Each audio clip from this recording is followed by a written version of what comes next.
Well, what I am about to work on today is surviving and thriving under the Texas voucher system.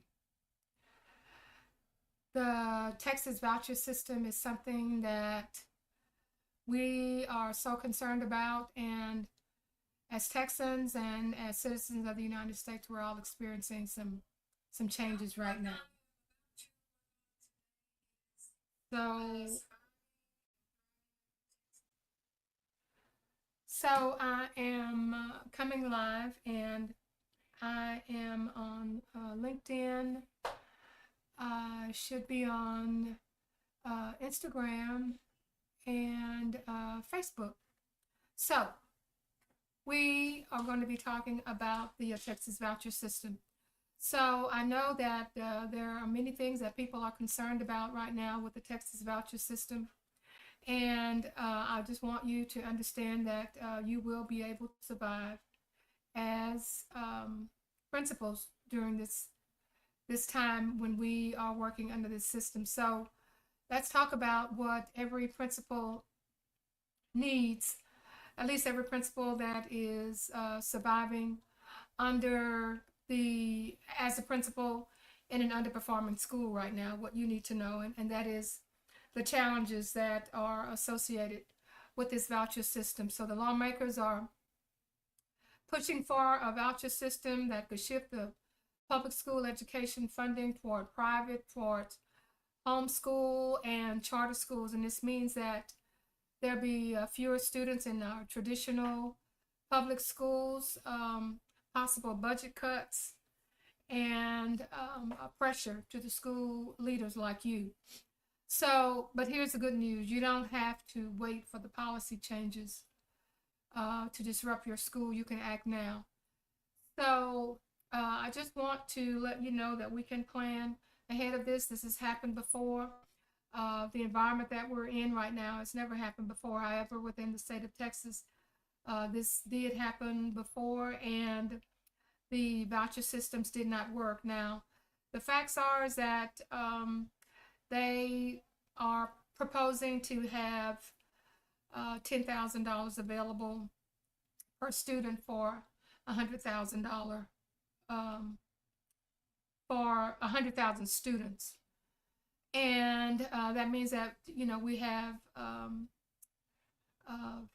an excessive amount of students in the state of Texas, and this is going to impact them. However, that's going to impact the budgets of school districts throughout the state of Texas. But what I want you to do are three things is what I want to discuss with you today, to get you prepared and to protect you and your school and your jobs. And the first is, that you're going to have to strengthen your school performance right now. So that means that you just master your data, use your real-time formative assessments, and track your student progress, and tailor your interventions. Shift your faculty meetings to strategy mode. No more wasted time. Use my feedback method to track your progress and focus on results. Make your teachers unstoppable. You're going to have to keep your families involved, to keep them from leaving. You're going to have to invest in teacher coaching, mentorship program, and professional development that works. Not just everything, on the computers. You're going to have to work with your teachers and with your students doing a face-to-face, the old-fashioned way. You're going to have to create student buy-in. You're going to have to let students know what's going in to get them to engage. I remember the time when we moved from an old building, and students just pretty much just, they wrote on the walls in the hallway and in the bathrooms, and it was a constant chase. However, when we moved into our new building, we built a sense of culture where there was pride in the building. And we did everything to let the students know that this was their place. This was a facility made especially for them.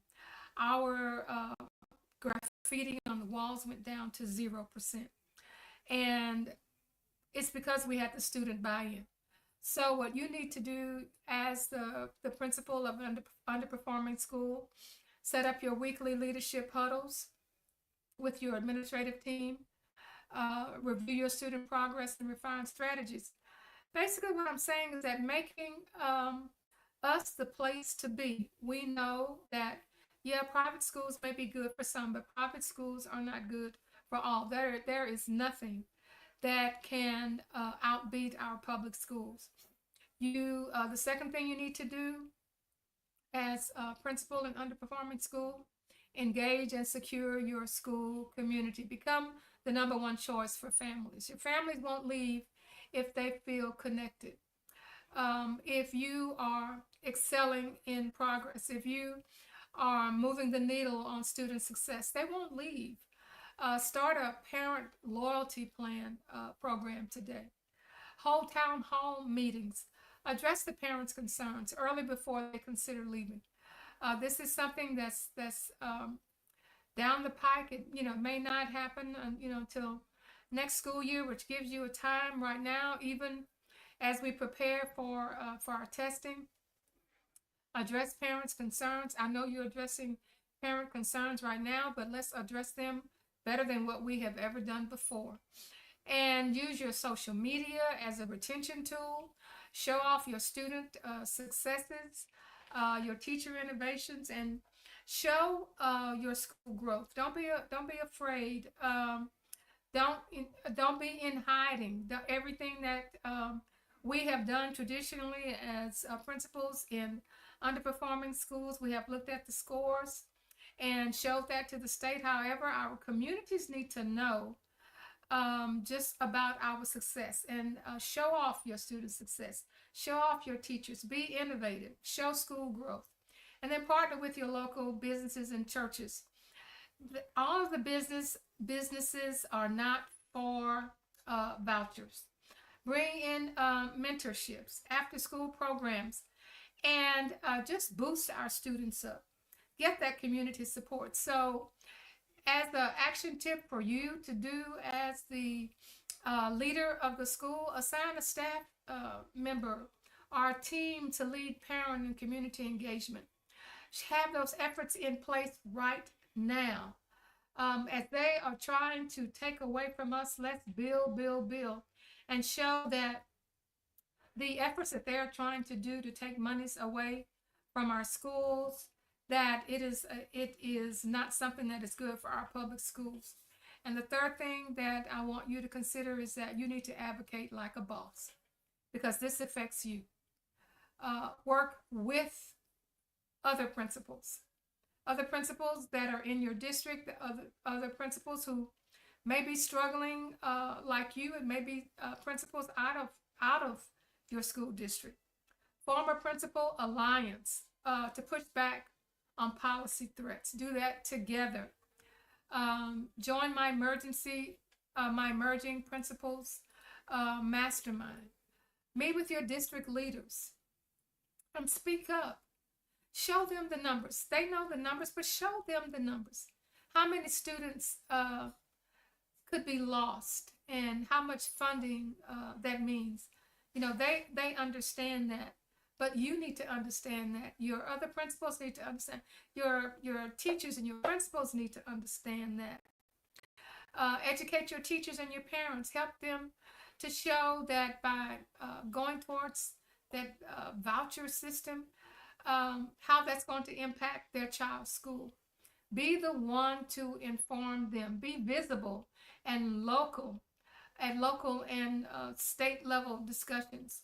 Attend your school board meetings, legislative hearings, and principal advocacy events. Be vocal. Be the boss. And the step there is to organize district-wide meetings with other principals to strategize a collective response.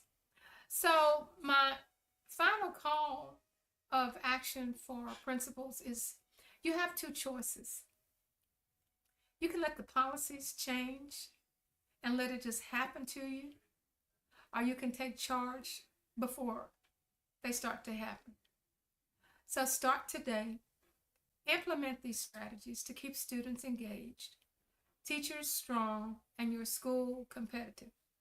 I'm here to help you. Join me in Principals on the Come Up. Join our Principals on the Come Up group. The link is down at the bottom for some live support, some strategy coaching, some community collaboration. Drop a comment in the group. If you are on LinkedIn, drop a comment there. If this is an email, drop it as an email. And the question is, what's your biggest concern about the voucher system? And we can tackle this together. I am Barbara Polk, an educational consultant. I'm a principal mentor. I'm the founder of the group Principals on the Come Up, where we transform schools into hallelujah success stories.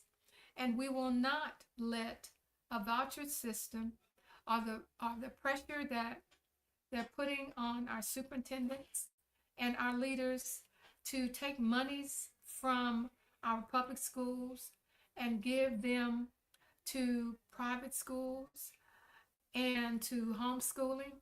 If that's a choice that they have to make, we were established as a public school system to serve all students, to serve our students in need, to serve our students who have special needs.